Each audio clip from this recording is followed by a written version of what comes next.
Some ಕಾಲೇಜಿನ talent award 2024ರ ಸ್ಪರ್ಧೆ ದಿನಾಂಕ 7ರಂದು ಪ್ರತಿ ವರ್ಷದಂತೆ ಆಯೋಜಿಸಲಾಗುತ್ತಿದೆ ಎಂದು ಶ್ರೀ ಉಮಾಮಹೇಶ್ವರಿ ಶಿಕ್ಷಣ ಸಂಸ್ಥೆಯ ಆಡಳಿತಾಧಿಕಾರಿಗಳಾದ ವಿನಯ್ ಕುಮಾರ್ ಗಣಾಚಾರಿ ತಿಳಿಸಿದರು. ಅವರಿಂದು ಪಟ್ಟಣದ ಪತ್ರಿಕಾ ಭವನದಲ್ಲಿ ಮಾಧ್ಯಮಗೋಷ್ಠಿಯಲ್ಲಿ ಮಾತನಾಡಿ, ಪ್ರತಿ ವರ್ಷವೂ ನಮ್ಮ ಸಂಸ್ಥೆಯಿಂದ SSLC ಪರೀಕ್ಷೆ ಮುಗಿದ ಮರುದಿನವೇ ಪ್ರಸಕ್ತ ಸಾಲಿನ SSLC ಮಕ್ಕಳಿಗಾಗಿ ಸಮ್ ಟ್ಯಾಲೆಂಟ್ ಅವಾರ್ಡ್ ಸ್ಪರ್ಧೆಯನ್ನು ಆಯೋಜಿಸಲಾಗುತ್ತಿದ್ದು, ಅದರಲ್ಲಿ ಮೊದಲ ಬಹುಮಾನವಾಗಿ 20,000, ದ್ವಿತೀಯ ಬಹುಮಾನವಾಗಿ 10,000 ಮತ್ತು ತೃತೀಯ ಬಹುಮಾನವಾಗಿ 5,000 ನಗದು ಬಹುಮಾನದೊಂದಿಗೆ PUCಗೆ ಉಚಿತ ಪ್ರವೇಶವನ್ನು ನೀಡಲಾಗುವುದು. ಜೊತೆಗೆ 10 ಸಮಾಧಾನಕರ ಬಹುಮಾನಗಳೊಂದಿಗೆ ರಿಯಾಯಿತಿ ದರದಲ್ಲಿ PUCಗೆ ಪ್ರವೇಶ ಒದಗಿಸಲಾಗುವುದು.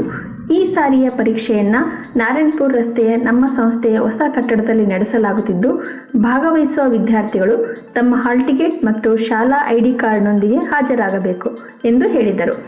ಈಗಾಗಲೇ ಹಲವಾರು ವಿದ್ಯಾರ್ಥಿಗಳು ನೋಂದಾಯಿಸಿಕೊಂಡಿದ್ದು, ಸುಮಾರು 1,500ರಿಂದ 2,000 ವಿದ್ಯಾರ್ಥಿಗಳು ಹಾಜರಾಗುವ ನಿರೀಕ್ಷೆ ಇದೆ ಎಂದು ಸಹ ತಿಳಿಸಿದರು. ಈ ಟ್ಯಾಲೆಂಟ್ ಅವಾರ್ಡ್ ಅಲ್ಲಿ ನಮಗೆ ಹೆಚ್ಚು ಕಡಿಮೆ ಈಗಾಗಲೇ 500ಕ್ಕೂ ಹೆಚ್ಚು ವಿದ್ಯಾರ್ಥಿಗಳು ನೋಂದಣಿಯಾಗಿದ್ದಾರೆ.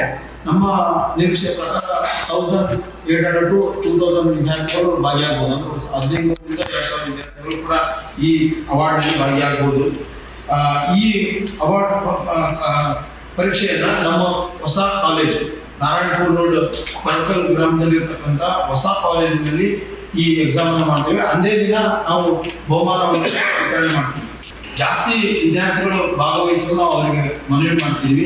ಇದು ಒಂದು ಅವರಿಗೆ ಎಕ್ಸಾಮ್ ಬರೆದ್ರೆ ಮುಂದೆ ಫ್ಯೂಚರ್ ಸೈನ್ಸ್, ಆರ್ಟ್ಸ್, ಕಾಮರ್ಸ್ ಯಾವುದೇ ಮಾಡಿದ್ರು ಕೂಡ ನಮ್ಮ ಕಾಲೇಜಿನಲ್ಲಿ ಈ ಸ್ಕಾಲರ್ಶಿಪ್ ಕೂಡ ಅವಶ್ಯಕ. ಈ ಸಂದರ್ಭದಲ್ಲಿ ಪ್ರಾಂಶುಪಾಲರಾದ GV ಸುರೇಶ್, ಉಪನ್ಯಾಸಕರಾದ ಬಸವರಾಜ್, ಶಂಕರಪ್ಪ, ನಾಗರಾಜ್ ಮತ್ತಿತರರು ಉಪಸ್ಥಿತರಿದ್ದರು.